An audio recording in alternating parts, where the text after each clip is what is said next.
NXT took place tonight in its home of Orlando, Florida at the WWE Performance Center, and this was a special episode of NXT because it had so many title matches, and this show was actually originally booked for Atlanta, Georgia to take place at Center Stage, but they pulled it. Last night's Raw took place in Atlanta, and I'm not sure why they officially pulled NXT, but most likely it was due to low ticket sales, which they've had problems with NXT because the booker is not very good. I did think the show was still a good show, but it was in spite of Shawn Michaels. He's a horrible booker. I've said that so many times. But the show tonight started off Robert Stone in front of the live audience kicking off the show, and it's a big show, whole bunch of title matches. We started off with the NXT Tag Team titles. Dark State, Osiris Griffin, and Sakon Sugars representing, defending against the Vanity Project, Brad Baylor and Ricky Smokes. So Jackson Drake got involved, and the other two went after him, causing the ref to be distracted. Then Tony D appeared, and he chokeslammed Sugars of Dark State on the apron and allowed the Vanity Project to get the win and win the tag team titles. Good, thank God. Dark State sucks. One of Shawn Michaels' many failed projects on this show. Dark State sucks. Horrible part of NXT. Make it unwatchable. A bunch of NIL bums. They suck. So I'm happy to belt her off them. They're still going to get pushed.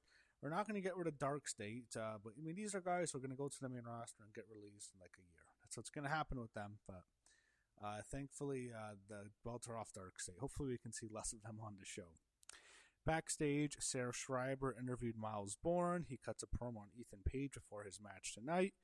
Keanu Carver was out next. After the break, Shawn Legacy was out, and we get Shawn Legacy taking on Keanu Carver. Carver won, as expected. The guy is just so generic. There's nothing about him that stands out. He's just another one of these NIL football journeyman clunkers who's just nothing to him. I mean, I remember that NXT Focus special when he's talking about how he had to punch a coach because he was telling him how to play. I'm thinking, why would you want... what a loser.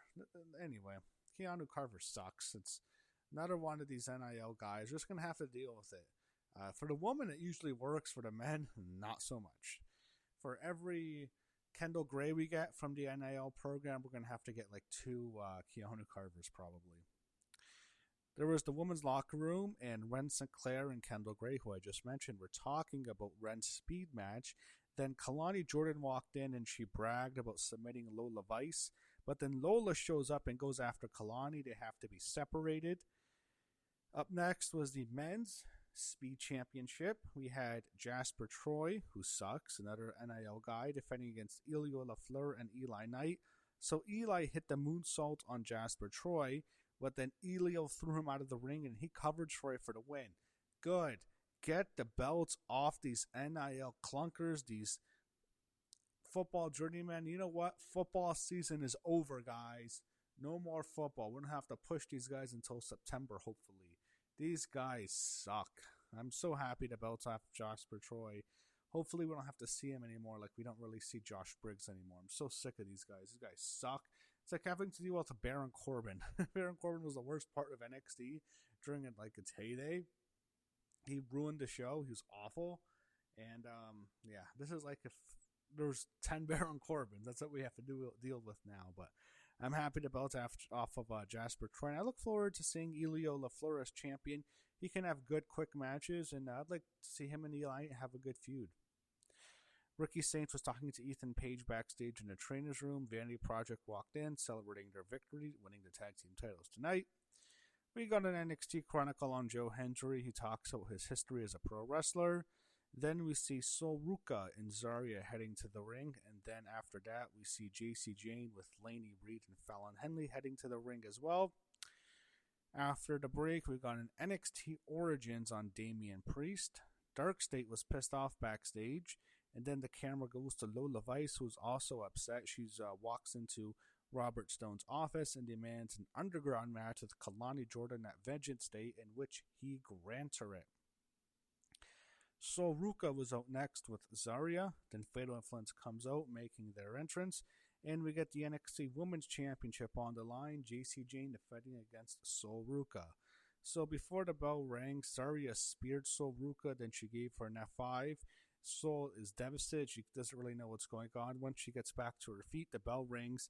JC Jane hit the rolling encore for the win. The match literally lasted about a few seconds. I knew they weren't going to get the belt off JC anyway, so I'm not angry, but I'm just glad it was quick. So it's not like we have to sit through another JC Jane match. I mean, we got 2 for 3. We got the belt off Darkseid. We got the belts off of Jasper Troy. But we still have to deal with JC Jane probably for a while still. So, unfortunately, JC wins. She sucks. I'm no fan of her. If you watch my channel, listen to my videos, my NXT reviews, you know I don't like her, and I have not much else to say. Shawn Michaels is a terrible booker. Why does he push her like this? I'll never fucking know.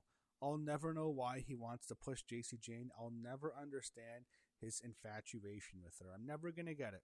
I'll never get it. It's like his lazy eye. He has 2 lazy eyes to be as a lazy brain. I don't know. Anyway, after the match, Zarya beat up Sol Ruka. She hit an F5 on the announce booth, but it didn't break, and Zaruka is over. We all knew Zarya was going to turn anyway, and I'm glad it was quick. I'm glad they just went right to the point. She turns, and she'll feud with Sol Ruka now.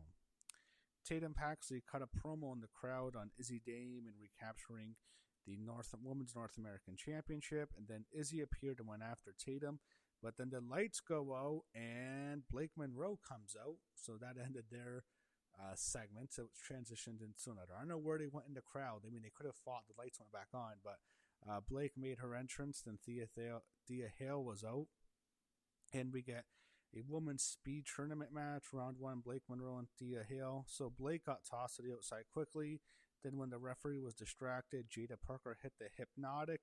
She throws Thea in the ring, and she throws Blake in the ring, and then Thea hits her finisher on Blake, and she pins her 1, 2, 3. So Thea Hale beats Blake Monroe again. Look, I like Jada Parker and Blake Monroe feuding. I think it's good.